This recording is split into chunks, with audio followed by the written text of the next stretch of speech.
actually it's a plantation of wood in the Ferner Bavagli, which is, if you're up at the house itself, you look right up into the face of Loch Nagar. It's a fantastic spot, like it.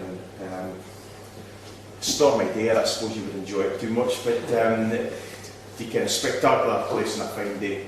And it was apparently Queen Victoria was the first thing that said that it looks like a plaid lying in the heather.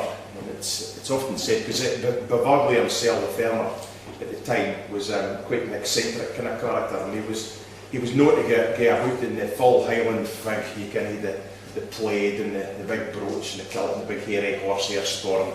And it was sometimes said that that was him and he's walking up Union Street, but actually Bavagli's plaid is the plantation that lies behind the fair.